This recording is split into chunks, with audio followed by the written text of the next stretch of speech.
नमस्कार दोस्तों जैसे कि हम आजकल चारों तरफ न्यूज़पेपर ले लीजिए, टीवी ले लीजिए, हर जगह बस यही सुन रहे हैं कि कितनी सारी ड्रग्स, कितनी सारी दवाइयाँ क्वालिटी चेक में फ़ेल हो गई हैं। अभी हाल ही का केस है, नागपुर सरकारी अस्पताल में जो दवाइयाँ खुलेआम मिल रही थी उनमें स्टार्च और टेल्कम पाउडर पाया गया है। नागपुर पुलिस ने जो 1200 पेजेस की चार्जशीट फाइल की है इन दवाइयों का, उससे खुलासा हुआ जिसमें यह पाया गया कि 53 ड्रग जो कि हर घर में मिल जाएगी नकली है। इन दवाइयों की जो सप्लाई है वो महाराष्ट्र, झारखंड, छत्तीसगढ़ समेत कई राज्यों में होती थी। महाराष्ट्र की फूड एंड ड्रग एडमिनिस्ट्रेशन ने दिसंबर 2023 में इंदिरा गांधी सरकारी medical college IGGMCH Nagpur civil surgeon की जिम्मेदारी में जो मेडिकल स्टोर था उससे 21,600 गोलियां जब्त की थी और जांच के बाद पाया गया कि इन दवाइयों में कोई औषधीय गुण है ही नहीं, जिसमें सिप्रोफ्लॉक्सासिन सबसे ज़्यादा इस्तेमाल होती है किसी भी इन्फेक्शन को ठीक करने के लिए। आप सबने कुछ साल पहले ये बेबी टेल्कम पाउडर को लेकर काफ़ी कुछ सुना होगा, जिसके बाद भारत सरकार ने फैसला किया था कि भारत में बेबी टेल्कम पाउडर को बंद किया जाएगा। अब आप ये देखिए, जिस टेल्कम पाउडर को स्किन के ऊपर लगाने मात्र से ही कैंसर का खतरा बढ़ गया था वो हम खा रहे हैं। नकली दवा इस तरह से वितरण मतलब मौत को दावत। अब सरकार इसको लेकर काफ़ी सख्त हो गई है। इसी वजह से 18 कंपनीज का लाइसेंस रद्द कर दिया गया है।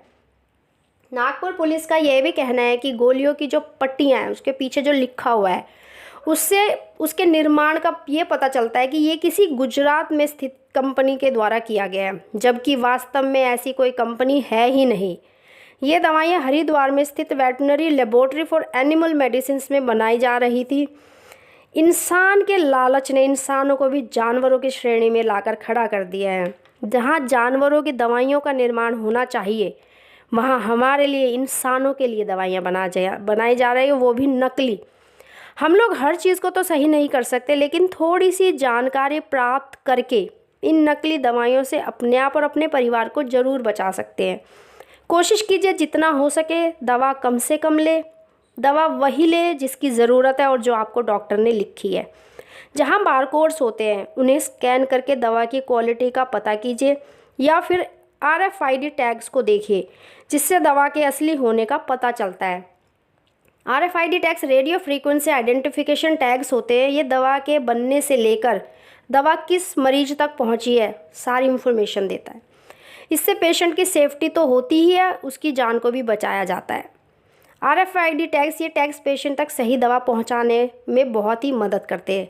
दूसरा, आप काउंटरफेट पैकिंग को रोकने में हम सबकी मदद कर सकते हैं, अपनी मदद कर सकते हैं और इसको देखकर सही क्वालिटी की मेडिसिन ले सकते हैं।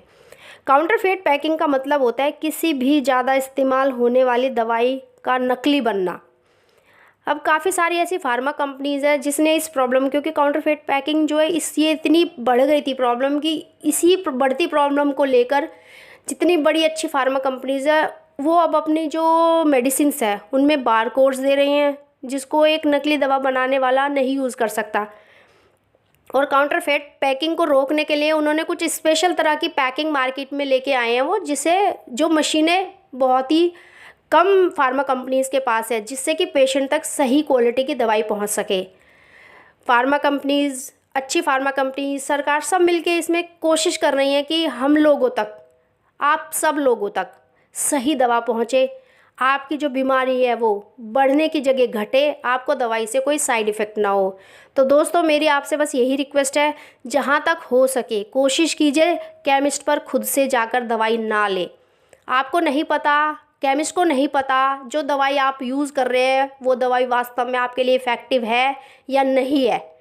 तो आप यही कोशिश कीजिए कि आपको अगर कोई भी बीमारी है, चाहे इवन फीवर भी है, तो आप डॉक्टर के पास जाएं, डॉक्टर की लिखी दवाई को ही इस्तेमाल करें। धन्यवाद दोस्तों।